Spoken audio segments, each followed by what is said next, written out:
Hello and welcome back to another update as we cover the latest developments throughout the front line in the Russo-Ukrainian war.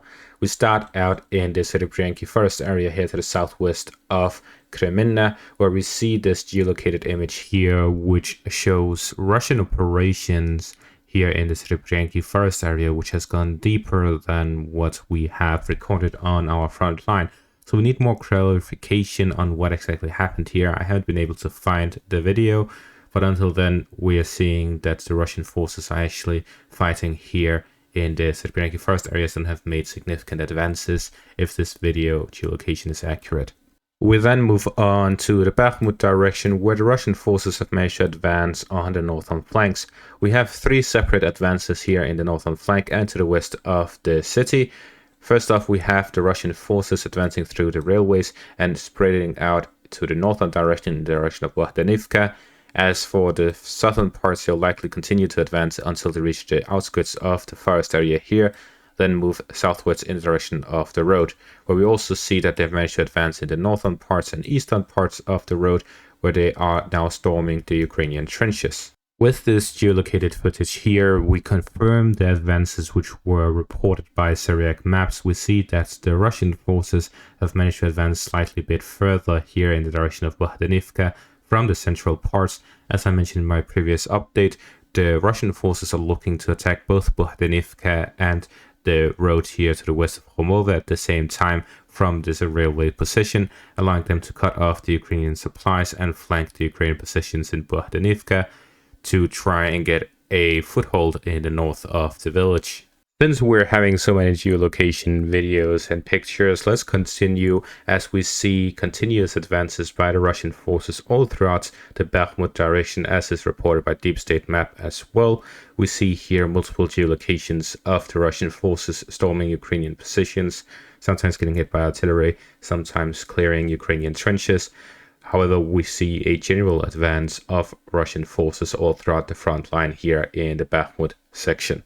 And one of these geolocated videos is this one here, which shows Russian motorized units in what looks like golf carts. I have no idea what they are, but they drive these to the front line, after which they dismount the vehicles and enter the trenches here in the section of the front line. It's likely just BMPs with cope cages, but in reality it really looks like golf carts, so let's just call them golf carts.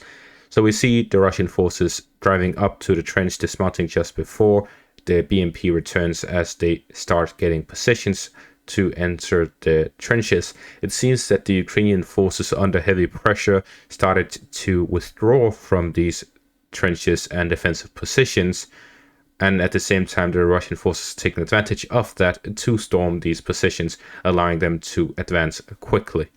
In regards to this, we have several quotes from Commander Sersky of the Ukrainian army. He says, "The situation in the east is difficult. The Russians are advancing on the entire front." The general situation, according to him, is that they are taking measures to ensure the sustainability of our defense, preserve the life of our soldiers, and rational use of ammunition. In essence, what he says is that they are unable to hold on to their current positions. So that is the footage we have of these advances. With the advances here to the west of Bakhmut as well, we see the Russian forces have control over all of the forest lines to the west of the city. With that, they have solidified their control over the western parts of the city, and will likely also start operations in the direction of Ivanivsk. We also see with the advances here to the south of Bakhmut that the Russian forces are also doing some operations in the Dacha area. As such, we see that it is likely an attempt by the Russian forces to prepare their positions for an assault on Ivanivsk from the east. If they manage to gain control over the southern parts by Klishivka, they will also be able to launch attacks from the south, which would give them an opportunity, if they manage to advance further in the north, to envelop Ivanivsk in an operational encirclement. As for the Klishivka direction, we see the satellite image here, where after a lot of shelling, we see the clear marks of that in the western parts by the heavily fortified area, as well as in the forest areas where the trees have been burnt down. We also see ruins within the city itself and at the openings of it, which shows that the areas which have clearly seen a lot of fighting. The most fighting is the western and southern parts of Klishchiivka, while the northern parts actually looks fairly uneventful. We then move on to the next section of the front line, which is the Avdiivka area, where here there's continuous fighting everywhere, but there's been no reports of territorial changes over the past 24 hours. As such, we'll move quickly over to the direction of Pervomaiske, where we have this footage here. In the Pervomaiske direction, we see this video here, which shows heavy artillery all over the village. We see constant artillery barrages everywhere, really. This leaves a lot of destruction in the wake of this artillery preparation and barrage. This is all in relation to the fighting in Avdiivka, as the Russian forces are looking to prevent any Ukrainian buildup of troops or counterattack in this direction, and they also have an interest in advancing if they're able to. We then move on to the Marinka direction, where here there is reports of Russian soldiers going by the western outskirts of the city. So if you had any doubt over the Russian control over this area, watch this video here. In the direction of Marinka, we see this video here, which shows a Russian soldier running around with a Russian flag in the northern outskirts of the city. So if anyone had any doubt that the Russians controlled Marinka, the fact that this soldier is able to stand so close to the front line without getting shot is an advocate that they have full control over the city and the central parts.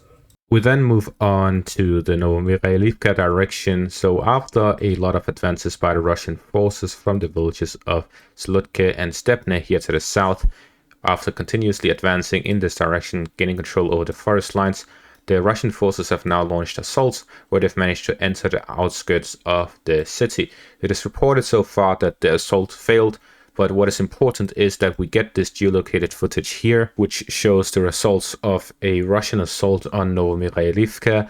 The Russian forces managed to enter the outskirts of the city, and as such we see that the Russian forces are likely to continuously launch assaults in this direction. Over the past few months, they've made and been able to creep slowly up on the village, and now the fighting has entered the village, and as such we now see that the Russian forces are heavily pressuring the Ukrainian forces essentially everywhere on the front line. That is it for the southern parts of the front line. There's been no developments in the Robotyne and Kherson directions. Something very important to notice about the advances here to the west and to the north and south of Bakhmut is that the Russian forces are having significantly more success than they had previously in the flanks. One of the reasons is that they don't have to fight over the city anymore. That loosens up a lot of forces to work on the flanks. But a second part, and a very significant part, is the development of the FPV drones. In relation to that, we have this graph here, which shows the amount of recorded FPV drone strikes that Ryber has collected over the past months.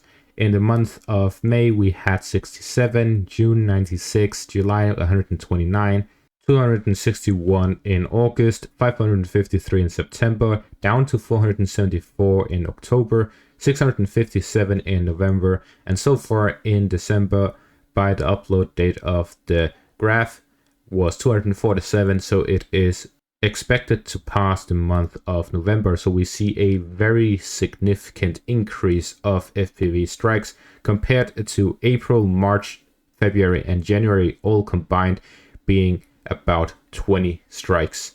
So this is a huge increase of FPV drone strikes, and these are very helpful for both sides when it comes to clearing trenches, because it allows them to get rid of the soldiers defending with little to no cost of a small drone.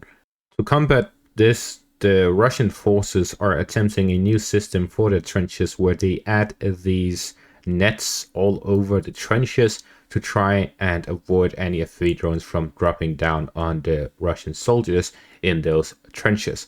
We'll see if this works, and if it works, the Ukrainians will likely adapt it as well. And as such, we'll see countermeasures being popped up everywhere as they try to get rid of the advantages given by these new technologies, to try and get a new doctrine out there for how to deal with and how to use these drones.